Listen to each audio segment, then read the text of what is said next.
I'm Todd Jones, recovering from 30 years as a sports writer. Thanks for joining me as I sit down with some of the best sports writers of our time, who knew the greatest athletes and coaches and experienced firsthand some of the biggest sports moments of the past half century.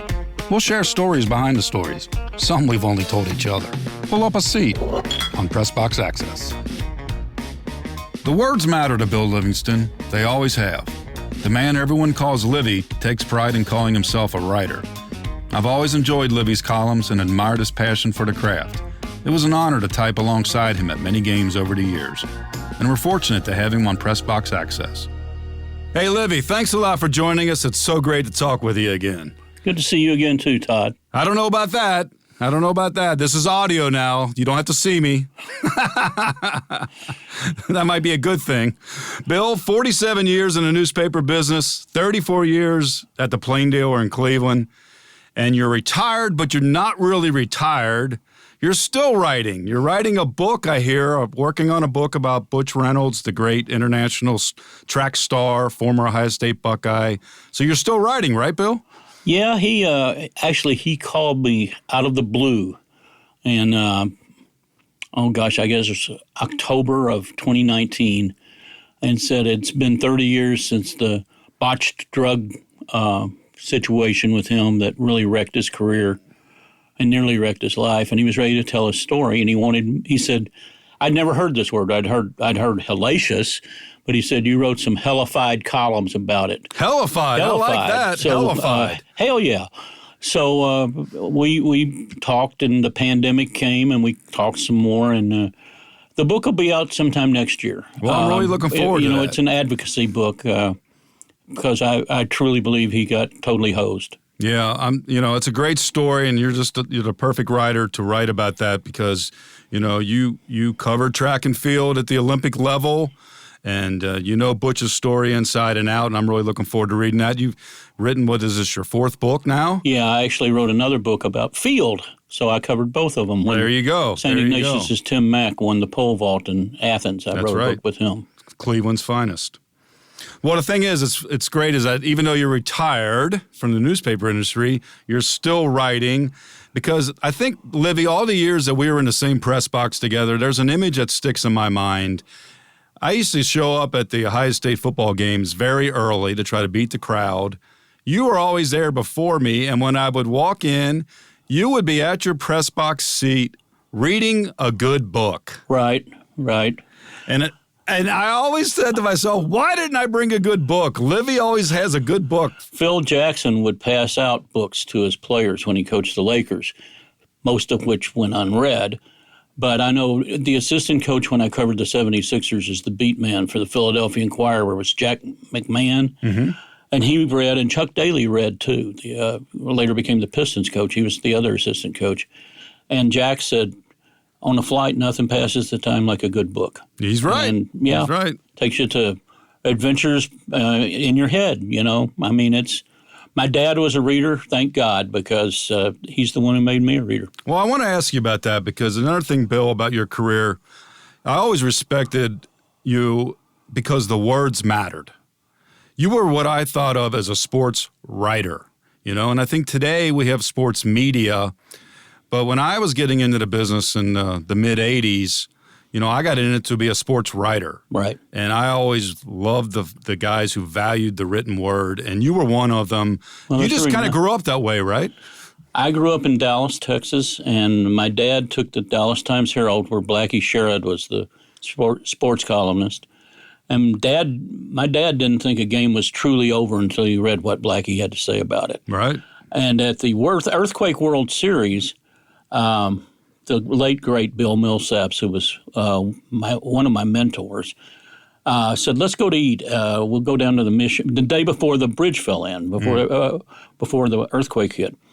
The series hadn't started yet. So he pulls up in front of the hotel I was staying in, which was not a Marriott. That's a stop the presses. Wait a minute. Yeah. Yeah, it was a Hyatt. But in the car were, besides Saps, Edwin Pope, Jim Murray, and another guy that was, I can't. Who was the third? Well, anyway, Edwin Pope, Jim Murray, and of course Blackie. Edwin Pope, Jim Murray, and Blackie.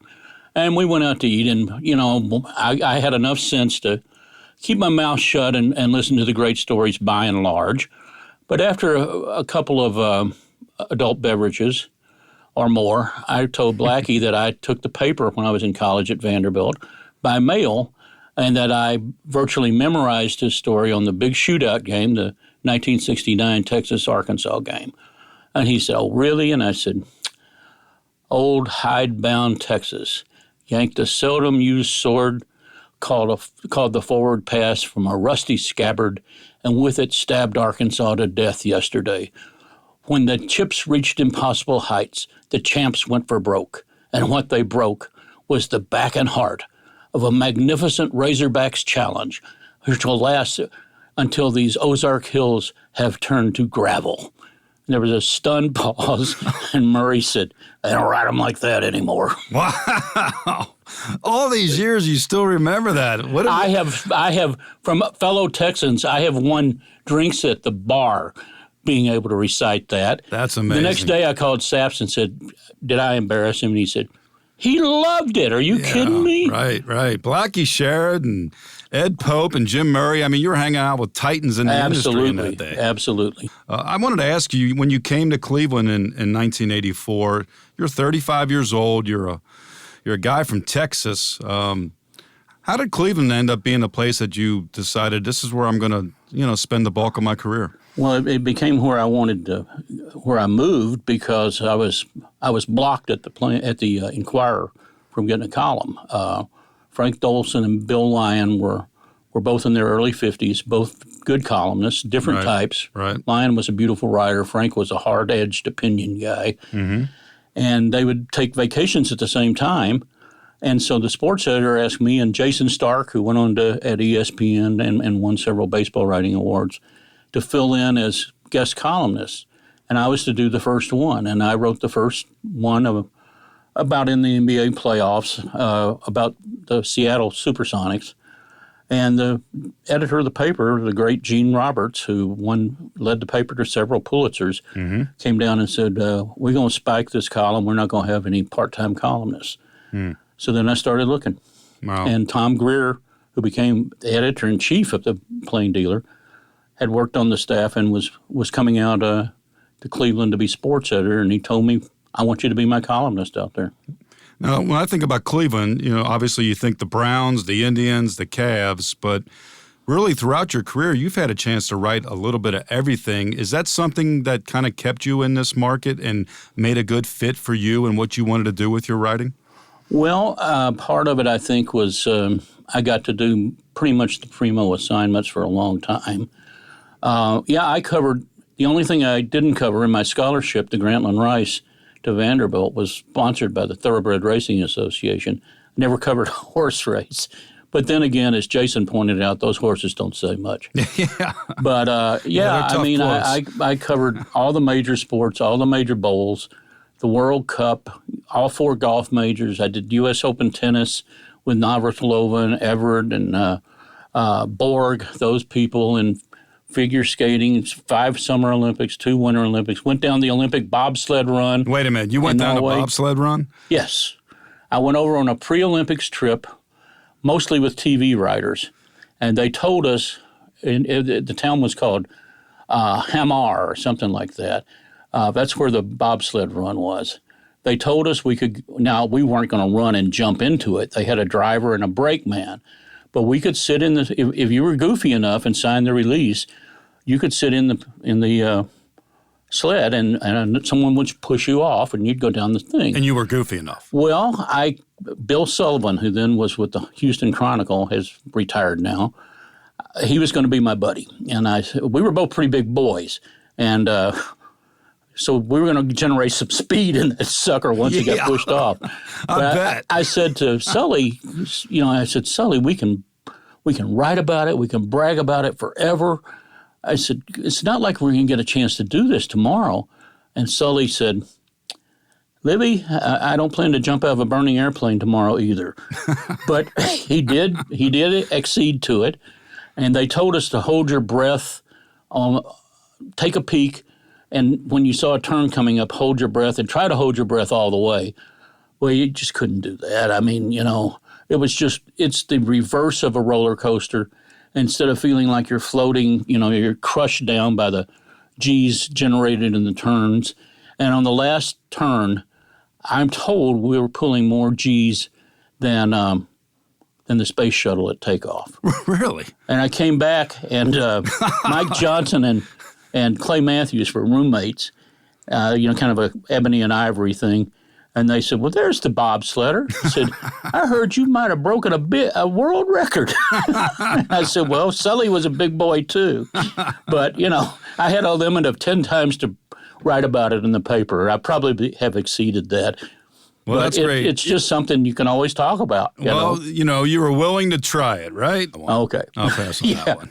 But when you think about it, we're going to talk about some of the specific beats and events you covered. But in general, for a boy who grew up in Dallas and loved the written word, when you think about the places that it's taken you through your, decades in the business, when somebody says, what was it like to be a sports writer, what do you tell them? Well, it was a life I never would have dreamed of. Both of my parents were Depression-era kids. My mother didn't finish high school. My dad didn't go to college. He was a Dust Bowl Okie who went out to California and became a cop in San Francisco for a while. Mm-hmm. And, my takeaway from that when I found out was, you mean I could have grown up in San Francisco and not Dallas? What were you thinking about? But it was, people I met, places I went. I would not go out my last years and do career day things at high schools because what was I going to tell them? The business it left us. We didn't leave the business. It was changed so much. What would I tell them? I had a wonderful career, traveled all over the world, covered blah, blah, all of this stuff that I went through, but you're not going to have that. And I wasn't going to tell these kids that. Yeah, the travel is what's different, right? I mean, they used to send writers everywhere in sports, right? Yeah. The newspapers were flush with cash, is how people got their news for the most part. And sports writers, we were fortunate. They sent us everywhere. And it was such a camaraderie, even your rivals, it was just a wild ride, and you felt like you were on the inside of big events, and, you could associate it and rub elbows with very famous people and cover glamorous events. And I didn't see too much of a downside other than how much time you were on an airplane and gone from your family. After I got married, and I've been married 43 years now. Congratulations. Your wife's a saint, by the way. My cousin said, I think he told his wife the keys were, he made pretty good money and was gone a lot. Gone a lot is good sometimes. She did all the heavy lifting raising the kids. Well, let's talk about some of these things that you've done in your career. Like you said, fortunate. And, we're going to talk a lot about Cleveland because that's where the bulk of your career was. But I really wanted to ask you about your time in Philadelphia, which started in 1973. You were there for 11 years, and you covered various things there. Particularly what I was interested in was the Philadelphia 76ers. Yeah. You were the beat reporter for 6 years? Yes. 5 with Dr. J, 6 with McGinnis came 1 year earlier. They had been a team that won 9 games, and now they were 1973, right? 9 wins. Yeah, 9. Yeah. That's when I went. That's when I was recruited, and I was silly enough to go on. So they turned it around when you showed up. Is that 1 year on high schools, and then we'll give you the NBA beat. Yeah. But the NBA in the 1970s, that had to be a much different experience than what we think of as the NBA today in 2021. Tell us about what it was like on a day-to-day basis to be around the NBA in late 1970s. Well, you could go to practice, which you can't now, and you could get a read on the players better. They traveled commercial. That's right. Think about that. You could go with the players. Of course, on seniority, they would get first class. And, of course, Julius Erving got first class, even though it was his first year in the league. Right. But and the coach and the trainer sat at the back of the plane, Billy Cunningham and Al Domenico, smoking cigarettes and playing cards all the way to the coast if it came to it. That's a lot of smoke. And they would play up in first class because I went up there once to ask about something. I needed some ice. I'd fallen and hurt my elbow getting to the airport. And a lot of them were sitting on the floor playing, I guess it was poker, and you could not believe the amount of cash laying on the floor, thousands. This is in the 70s. This is not the money they made now. They were risk takers, and it was a much more kind of media-friendly league and more characters, I think. But those were the days in the NBA. Anything could happen. I mean, I think even there was a time as a beat reporter, you even ended up in handcuffs at a Sixers game in San Antonio, right? Well, they were on a bad streak, and before the three-pointer, they blew a 9-point lead in the last minute and a half and lost in double overtime. And so we're just right up against the deadline now. And everything's going to have to be scrambled and redone because it looked like a win for so much of the night. And we're all standing there sweating outside the locker room door. And the first guy I ever saw with a mini cam, TV guy on his shoulder comes up. And this guardian at the door in a uniform lets him in. And I said, you can't let him in and not let us. And he says, he's TV. And I said, Whoa. Get out of the way. And I shoved him, thinking he was a rent-a-cop. He was, in fact, a San Antonio policeman who quickly took out his handcuffs and slapped them on me.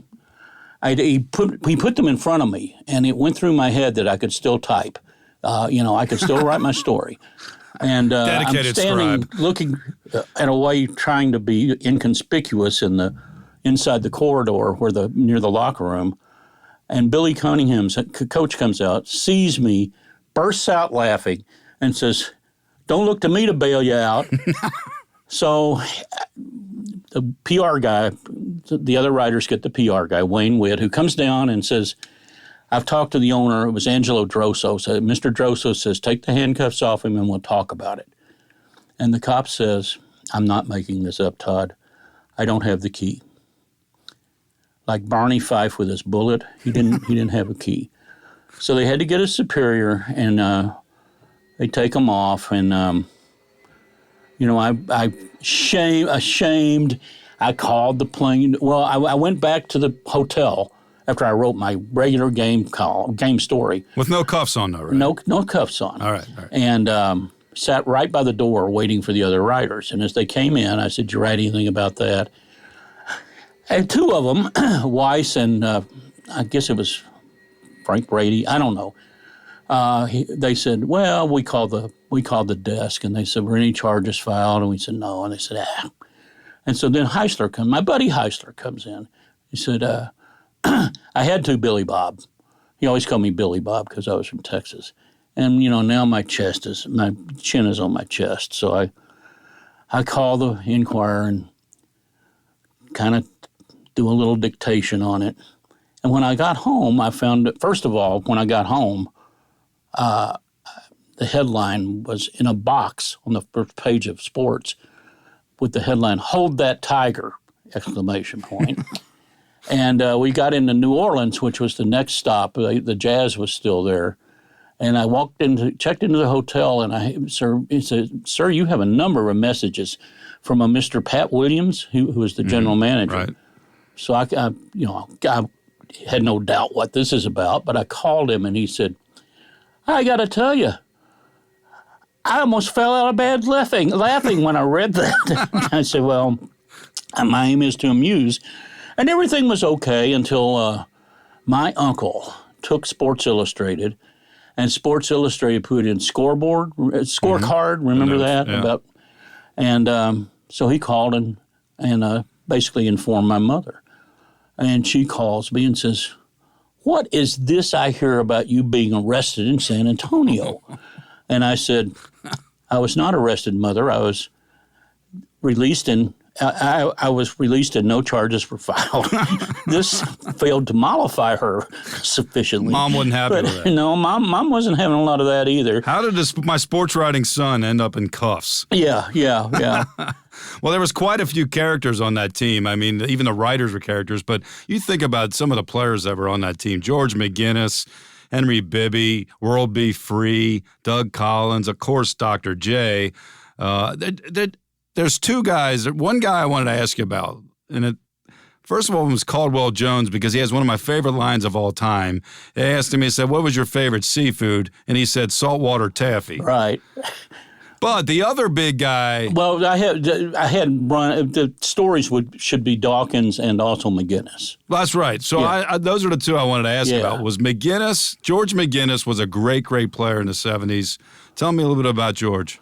Well, when Doc came, first of all, they lost a mini-series to the old Buffalo Braves, and George, in my estimation, and off the record, and certainly in some of the players' estimation, fouled out because he couldn't take the pressure.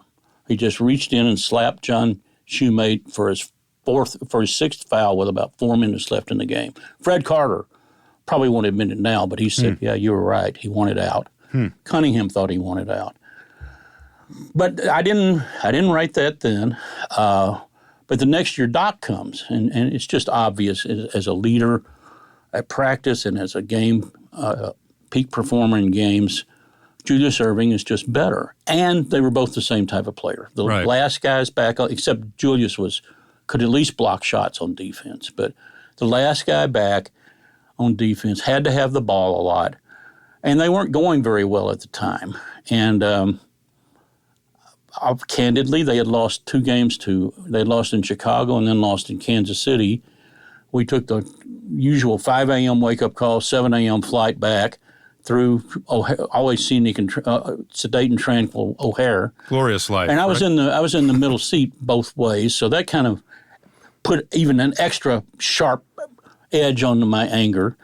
So I got home and I got into my apartment and I banged out a beat column and an analysis that made the same case I've said here, that they were similar type players. And I drew an analogy between when it was Rick Barry and Cassie Russell with the Warriors, and they were going bad, and they benched Cassie and it wasn't because he went to Vanderbilt and was a god there he was graduated when I was a senior in high school. Clyde Lee, they put Clyde Lee with Barry. Clyde could box out a boxcar, as they said, and didn't need the ball a lot, could hit an open shot. So it was just a better fit. Right. And so I made that argument in the paper. George wasn't happy, though. George was not only unhappy, but he scored 44 points that night. And so I knew I had that's part of the code. You don't rip a guy and run. But I was taking my time buffing my running story, buffing and polishing. And the AP guy comes running back from the locker room to do his quick lead. And I said, how is it in there, Ralph Bernstein? He said, he's waiting for you. So I go in there, and here he comes across the locker room. And George was a big man now. George was 6'8", about 245. Yeah. And George, with every other word, he would jab me in the chest. And he said, every time I read that shit you write, I just consider the fucking source. And I'm just taking it, Sometimes you just have to take it. And, I come back out, and Ralph said, how'd it go? And I said, pretty rough.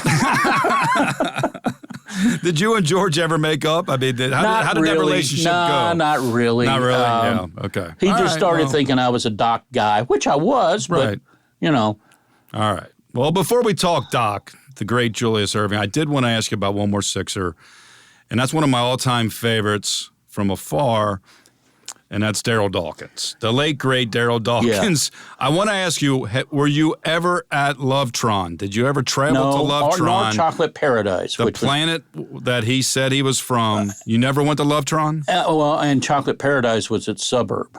Oh. But he broke 2 backboards. And the second one actually was one of my better leads, I thought. What was it? Remember the Della Reese commercial? Mm-hmm. Or Ella Fitzgerald, where she gets high notes and the little crystal glass explodes. Yeah. Was it Memorex or Darryl Dawkins? Because then they played the Memorex tape and it still exploded. Right. I botched it. I want to ask you about this. So you're sitting courtside, right? Yeah. And a guy shatters a backboard. Darryl Dawkins shatters the backboard. What the hell was that like? What were you thinking? We've never seen anything like it. They put the snap-down rims because of that, What was the crowd's reaction? He came up with a name. He named all his dunk. Yeah. But as I best recall, it was Bill Livingston who has passed too, was the defender who was just basically ducking and covering like it was an atomic drill in the 50s in school. It was, let's see, glass flying, robinzine crying, rump roasting, bun toasting, high flying, hard jamming, wham bam, I am jam.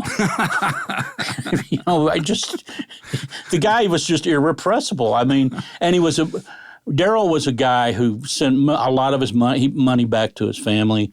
He really was a very decent man. I mean, he went to the NBA right out of high school. Right out of high school. Right. He had a cowlick, only black guy I ever saw who had a cowlick. We hear of guys doing that all the time now, but in the 70s, that was crazy. It was him and Moses. He was not the first, but he was one. He was not many. Yeah, not many. Right. Well, Dawkins, when I think of Darryl, I think of the fight in the 1977 NBA the NBA championship finals. Maurice Lucas, the great heavy man for the Portland Trailblazers, the Walton gang, and Darryl squared off in Game 2 at the Spectrum. Right. And you were there. Wasn't much of a fight, though, was it? No, and it was very scary because people ran out of the stands onto the floor. I remember I had, my box score, my little Royal typewriter. And typewriter, think about that. He left a sneaker print on the box score right next to where, I was working. But they bobbed and weaved around for a while. And Julius tried to grab Darryl and pull him away. And Darryl, trying to get loose, threw an elbow and popped Julius in the mouth. So Julius then went and sat down in the center jump circle with all these fans running around and everything. Doug Collins jumped in to try to stop it. He got hit by Dawkins, too, a glancing blow. So then, as Doc said, I tried to stop it. Doug tried to stop it. So then it was time for Darryl to fight. Well, Darryl didn't really want any part of there. You saw more bobbing and weaving. They didn't really fight a lot on Lovetron. It was Lovetron. It wasn't Fight-tron. Right. So he went into the locker room after he was tossed from the game. Right. And broke a sink off the wall. Just tore it off the wall. That's how strong he was. We walked in there to see, water gushing everywhere. But yeah, it was one of the more amazing things I've ever seen. It really that was kind of the, pardon the expression, but turn of the tide there. Oh, yeah, because they lost the next four. Yeah, they lost the next four to the Bill Walton Trailblazers. And the sixth game, George finally came out of his, wherever he was, flapdoodleness or whatever, and they were in the game. And the best play I ever saw, well, the second best play, the best was another one, but Doc, as I said, was always one of the last guys back on defense. And he's going back, and all of a sudden, I don't even know what happened, but there was a deflection or something, and the ball comes loose. And Julius picked it up just past half court. And Walton also had not come up court yet. Mm-hmm. And Doc comes in on Walton just like a hockey thing, like the shootout in a hockey, 1-on-1, and goes up. And he did use his elbow to push off a little bit, but he threw it right in Walton's ear. It was just astonishing. Yeah, it's on YouTube. It's an amazing dunk. Incredible. The greatest thing I ever saw him do was the reverse layup. Let's talk about Doc, because, Julius Erving was one of those special guys. And I think the thing for me when I think about Erving is that he was right before the NBA. He's right, his tail end of his career is when the NBA started blowing up with Bird and Magic. Mm-hmm. So for a while there, you heard about Doc, but you didn't really get to see Julius Erving. So there was almost like a mystery about him. Mm-hmm. You got to see him every day. What was it like covering Dr. J? Well, you went out there prepared, not expecting to, but prepared to possibly see something you had never seen another human being do. It was like when Olga Korbut did some of the first things that have become routine in gymnastics. The reverse layup, I think he went around. You're talking about the 1980 finals against the Lakers. Yeah. Game 4. He went around, I think it was Overding. Anyway, at one point, he took off from the college foul lane marker on the right side of the basket, went around one guy. At one point on the replay, he was out of bounds. He swoops back in with those huge, really rangy long arms and that enormous hands he had, flips it up off the backboard, drops in. He lands, crashes into Jim Jones, who was with the Lakers. They both fall to the floor. Years later, Jones told me, so as I was getting up, I said to Doc, "Oh, come on, Doc, that's not fair." But we got out to L.A. for Game 5, and everybody was talking about that shot. And I said to the guy when I was checking in, he said, "Yeah, everybody was watching it in the bar and on the TV in the lobby." I said, "What was it like when Julius hit that shot?" And he said, "Even though it was against the Lakers, it was like New Year's Eve when the ball dropped." Yeah. It's one of the most famous shots in NBA history, really. Yeah. So what was Doc like on a day-to-day basis? I mean, besides the amazing player that he was, you got to know him, covering him. What was one of the all-time greats, Julius Erving, like? He was very conscious of his image, for one thing. He, some players you never saw any. It was a news to us when it was revealed that he had a daughter by a sports columnist, Samantha Stevenson, whom I had known in Dallas. You never saw him with other women on the road. Some guys, if they had a good-looking girl on the road, they'd just promenade him through the lobby so you could, be envious. He would fall in love with words that weren't words. Once I guess might have been Mark Wicker, asked him how crucial a loss was, and he said, "Well, I don't know how you would assess the cruciality of it," and he liked it, and he kept using cruciality, and he used it for days afterwards. Yeah, I might start using that cruciality. One time, I know Fran Blindbury, who was another one of the beat guys. It was, I think, the '80 presidential election. And he was taking a survey in the locker room. And, clearly, Carter was beating Reagan in the locker room. And he starts talking to Julius, and it was, he said, it soon became obvious that Julius not only had not voted, was not going to vote in person, had not voted absentee, and had not followed any of the issues or anything like that. And he said it got so embarrassing, he said, I told him, I'm not even going to write this because this is just unbelievable. There's no cruciality No, here. there's no cruciality to it. Yeah. He also Doc did commercials for chapstick, and he talked about the emollients. And with a big smirk on his face, Fran said, "So what are emollients?" He didn't know. Fran didn't know either, but... Hey, man, we're selling it. Just selling. That's right. Moving product. Right. Well, Doc was such a great ambassador for the game. I mean, he came from the ABA, helped to transition into the MDA, and again, like towards the tail end of his career, it was can the Sixers finally win one, not just for Philly, but for Doc, and they finally got it in '83. And the really sweet part of it was we had a lot of the papers. It took place in L.A. It was a sweep. Game 4 was 3 and 4 were there. A lot of the papers figured they were not going to win Game 4 and didn't send extra people out. We sent the L.A. Bureau and sent other writers from Philly. We had prearranged sidebars, and I had Doc. I said, I don't want the MVP. If they win, that'll be Moses. And, you couldn't understand Moses anyway. But I said, it'll be such a big thing for Doc. And it was like he made 3 straight jump shots, which was rare for him, to get that, and he just got hot. And the last one was eye to eye at the top of the circle with Magic, about 6 inches away, looking in each other's eyes. And Doc went up and shot a little fadeaway and swished it, and they went up like 6, and there was no 3 then. So basically the game was over. And it was just so sweet that he hit the plays that absolutely put it away, And you like to see that, right? When the great ones, get like their just due, LeBron right? in Game 7, against the Warriors, right? And Kyrie too, for that matter. Although I didn't have a lot of good things to say about Kyrie, but yeah, I mean, it was a blessing to cover Dr. J. It really was. How many people get to say they covered 2 of the 10 top players of all time? You awaken in a cold sweat. Your heart races and your breath quickens.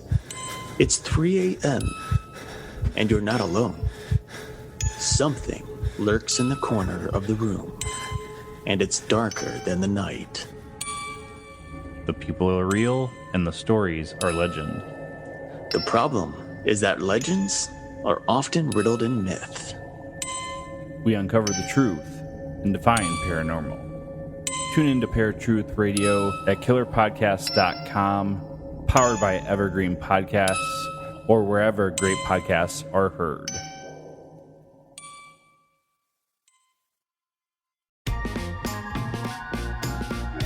Yeah, now let's think about this. So you leave Philadelphia and you come to Cleveland in '84. Right. And then years later, obviously, some kid from Akron shows up with the Cavs and falls into the lap here of this seasoned NBA writer, columnist. You got to see Dr. J day to day, and all of a sudden you pick up this kid named LeBron James. And Steve Mix and I are friends on Facebook, and he doesn't believe that early in LeBron's career, maybe 2 or 3 years in, might have been before Facebook, but at one point in his first stay in Cleveland, Mick said, "You don't think he's better than Doc, do you?" And I said, "Yeah, I do." I said, "He's bigger, he's stronger, he's a great passer."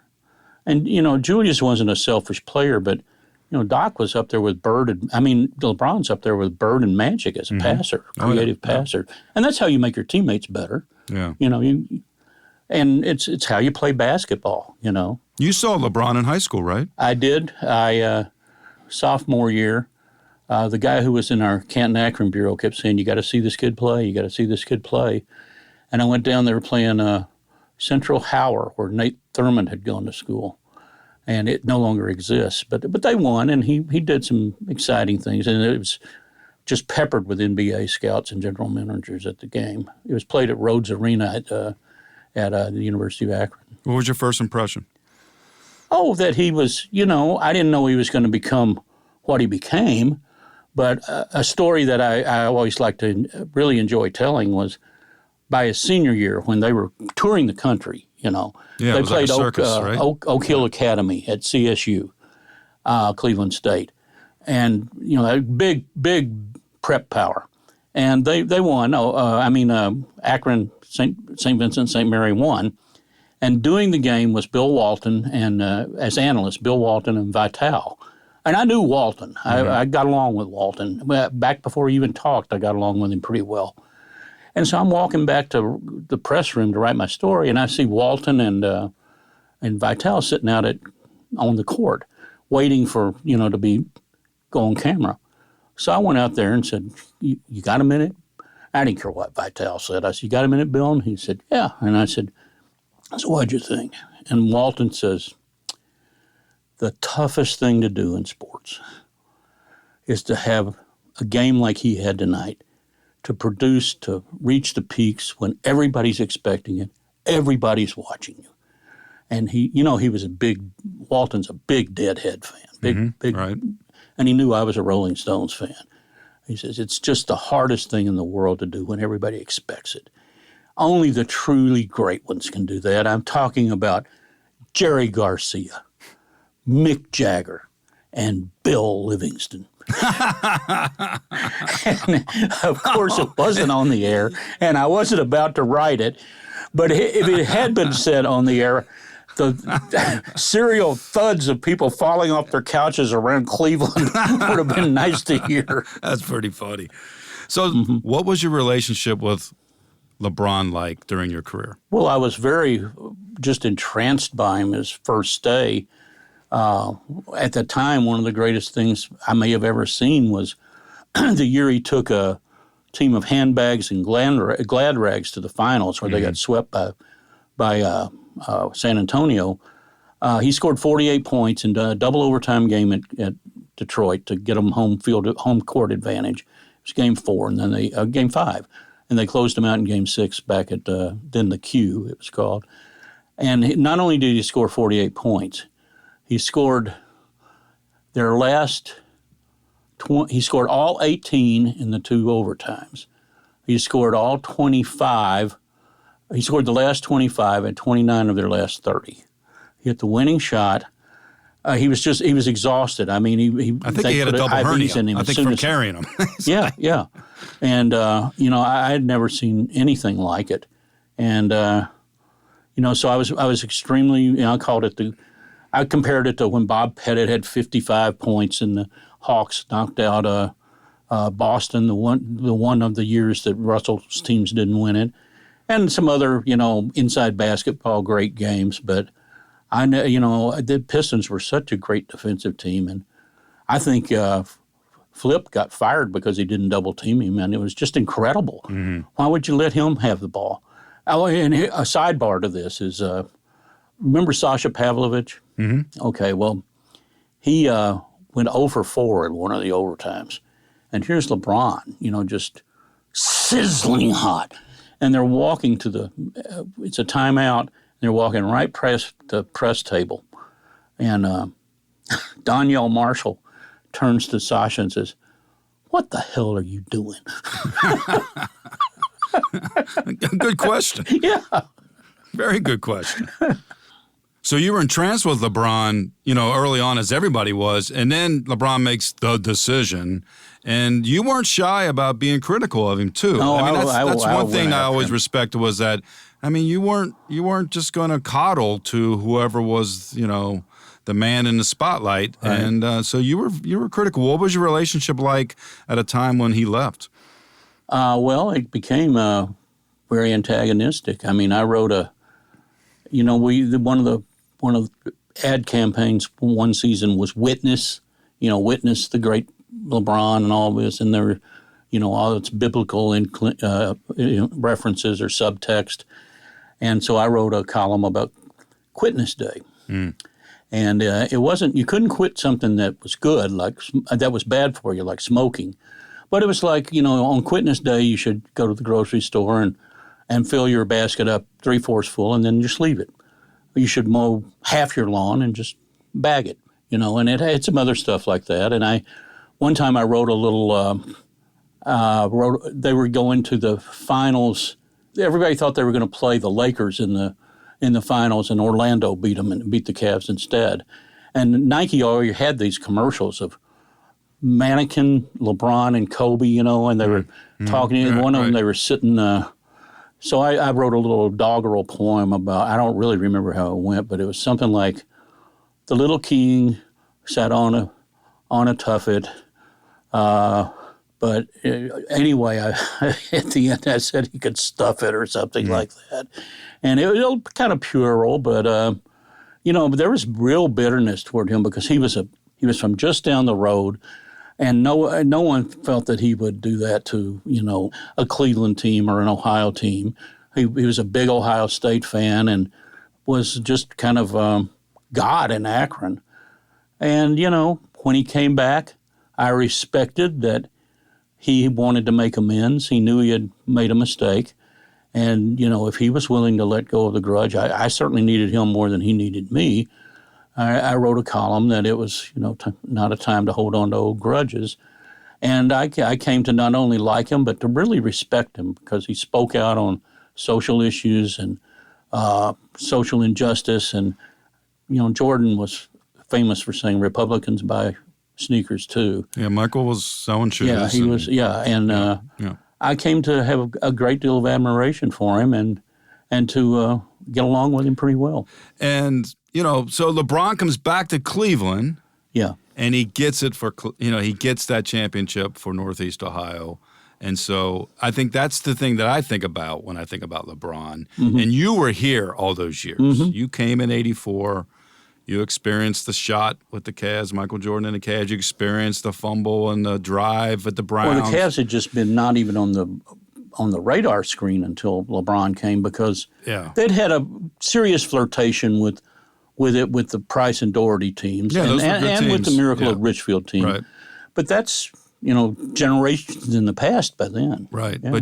But and then the Indians had their heartache. So you knew the heartache. So when LeBron finally delivered for the city, you knew what the context was. Well, I knew it meant I knew it was just a release, maybe relief as much as joy for a lot of people. But the only time I ever almost cried at an event was when the Indians won the pennant. They didn't win the World Series in 1995. They beat Randy Johnson in Game 6 up in the Kingdome. Nobody thought they would beat Johnson. He was an incredible pitcher. And I got to, I went down to the locker room, and they were geysers of champagne. They were shooting champagne at Dick Jacobs, the owner. And I got to thinking about the boat accident the year before that had, killed, just totally sank the season, killed 2 players. Yeah, March of 93, Steve Olin and Tim Cruz were killed and Babahita injured. Yeah, almost killed another. And I got to thinking about how much it meant to the people back home in Cleveland, and that, for 41 years they had been a joke. They were out of the pennant race from 1959 until 1995, mostly. They were out of the pennant race by the 4th of July, if not Memorial Day. And I had to walk out into the corridor and kind of compose myself because I was about to start crying. And then I went back in and wrote down what I saw and went back and wrote it. But that's the only time I ever felt that way. When you think about all those years in Cleveland, writing for such a passionate fan base, obviously the Browns and the Indians and the Cavs. Well, I'll tell you, when the Browns came back, and I quickly saw what a mess it was going to be. I had already in the interim lobbied my way into doing every Ohio State game. And even though there are no home games, really and truly, lots of those years, I didn't have to be part of that mess and write the same Browns, story week after week. Yeah. I was writing the same story at Ohio State, too. But those were happy stories. It's a little different. Plus, I was a big Texas fan as a kid, and I'd covered Penn State for 3 years when I was at the Inquirer. I was very used to colossal, successful, sordid major college football. And the Ohio State coach was Jim Tressel, who was from Northeast Ohio. Right. So you had a local angle, and they have always had a lot of players coming from the Cleveland area. Well, and I have a personal thing that the guy who kind of recruited me for the school paper, Chuck Offenberger, who was he did the Iowa Boy column at the Des Moines Register for years, one of the most beloved people in the state. He was fighting cancer and had received stem cell transplants at the University of Iowa Medical Center, which was right across the street from Kinnick Stadium. And I sent Tressel an email and explained my relationship with Chuck. And I said, is there any way you could just, get a piece of memorabilia or something and sign it? I'll be happy to pay for it. I'd just like to give it to Chuck. So I had to come back down for the Monday press conference because Iowa was going to be a big game that year. And he came in and stuffed a bag under my chair. I didn't look at it till I, put it in the car and I was going home. And it was an Ohio State baseball cap. And on the bill he had written, Chuck, the Buckeyes are cheering for you, which was nice. And I gave it to Chuck. And I understand he still keeps it by his home computer and enjoys people saying, why in the world do you have that Ohio State cap?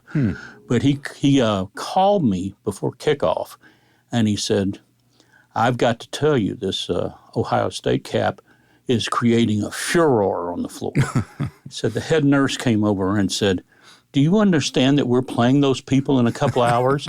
And his wife, Carla, who passed away recently, was there. And she said, does it say the Hawkeyes are cheering for you? So I never forgot that with Tressel, and I knew he couldn't overcome lying to the NCAA, but I'll always have a higher opinion of him than many of my peers do. Well, Tressel understood what it meant to people, and I think from my perspective, the sports scene in Cleveland really changed with the Indians in the 90s. Yeah. With Jacobs Field. That place was just rocking and rolling. Yeah, and they had that great offense. I mean, those guys were just mashing the year they the scored ball. 1,000 runs, And that was such a fun team to be around and cover. And, I think the flip side is that the Browns didn't get their stadium and ended up leaving. Right. So you had like that counterbalance of emotion, like, the right. depression, the hatred of the Browns leaving.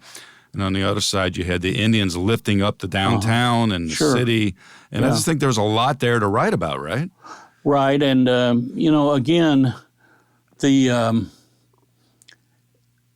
I never really trusted Modell, and I had a very scornful view of some of the older columnists who took his word as gold, I was right about him. You're talking Art Modell, the Cleveland Browns owner, Yeah. who moved the team to Baltimore. Right.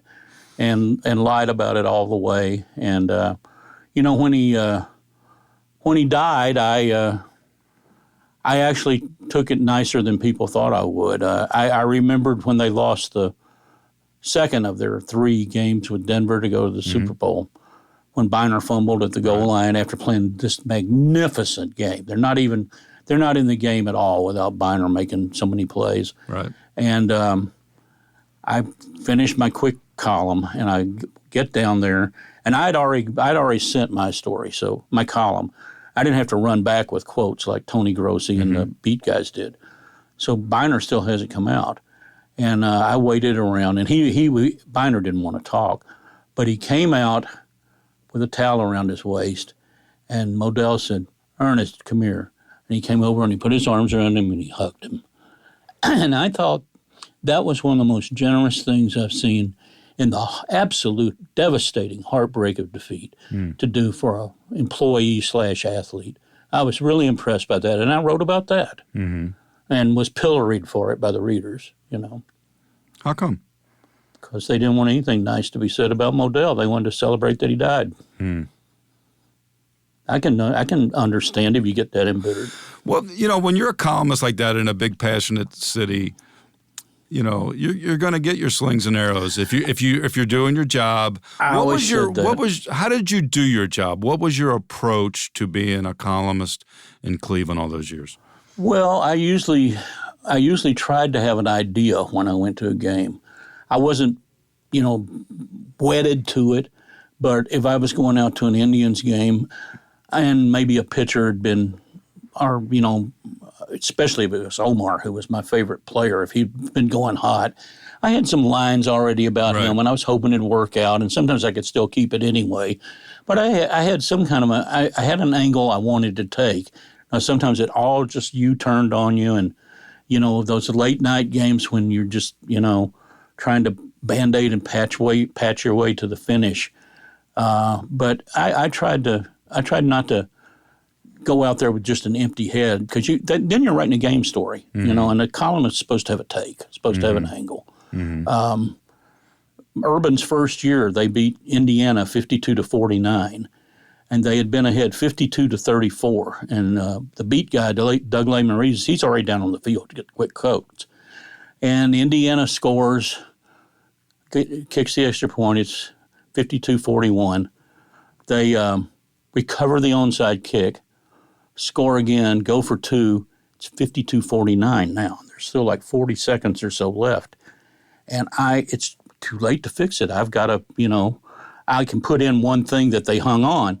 I'm standing there standing up, frozen in absolute fear. And they overloaded to the right, kicked a bloop onside kick to the other side. They really had Ohio State outmanned on that side, but I've forgotten who it was. But some Buckeye fell on it and didn't have it squared out from under him, and I just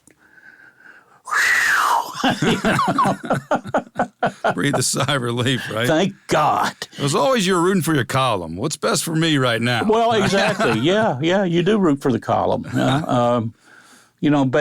Basically, as we joked, but to some extent, it's true. On Deadline, it's all about us.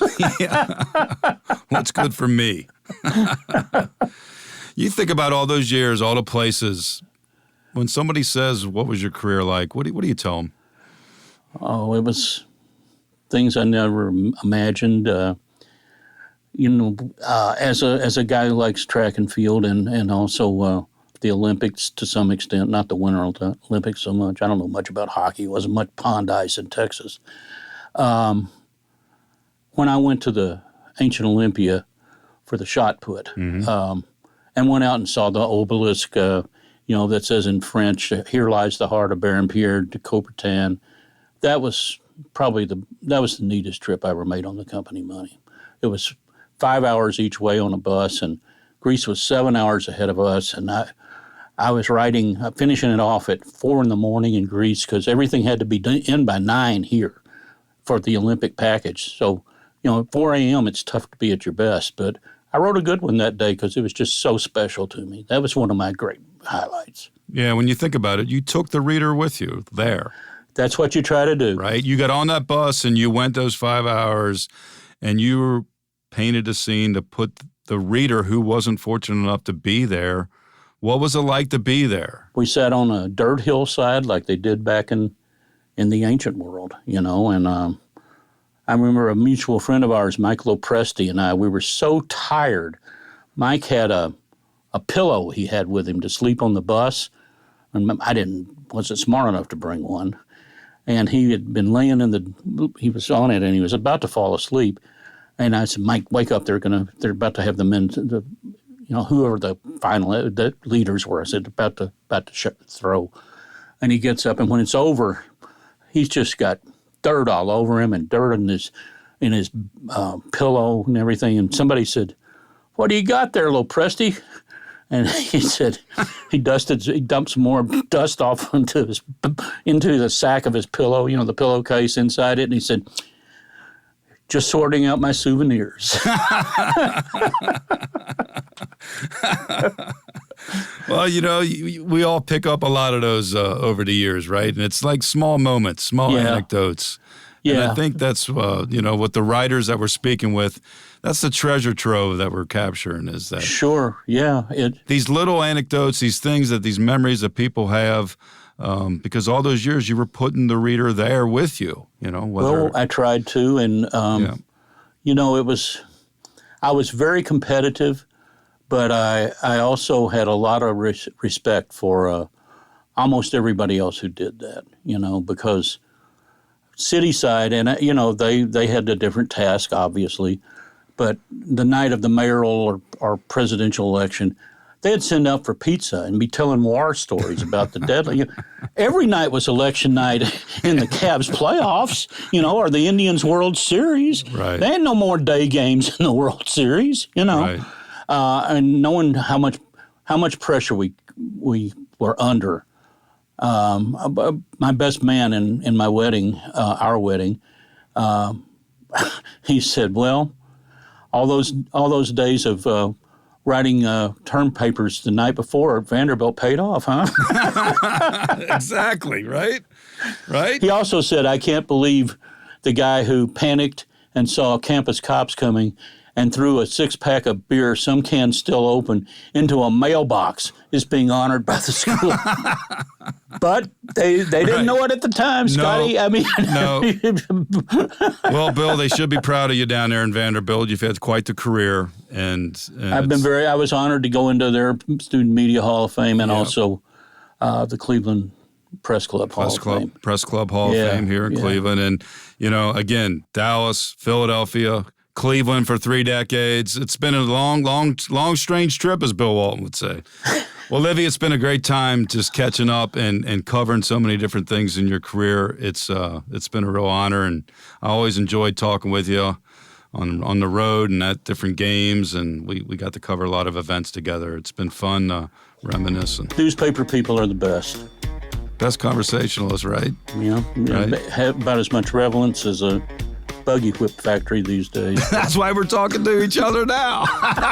Precisely. All right, Livy, thanks a lot. I really enjoyed this. Me, Todd. All right, thank you. Thanks for listening to Pressbox Access.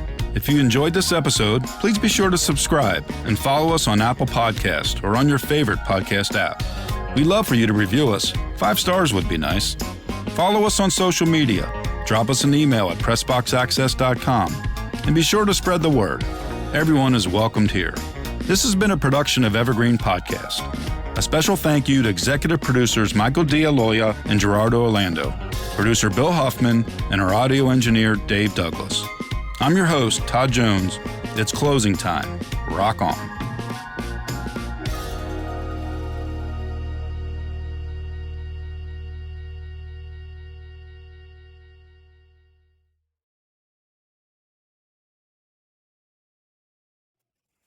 You awaken in a cold sweat. Your heart races and your breath quickens. It's 3 a.m. and you're not alone. Something lurks in the corner of the room, and it's darker than the night. The people are real, and the stories are legend. The problem is that legends are often riddled in myth. We uncover the truth and define paranormal. Tune in to Paratruth Radio at killerpodcasts.com, powered by Evergreen Podcasts, or wherever great podcasts are heard.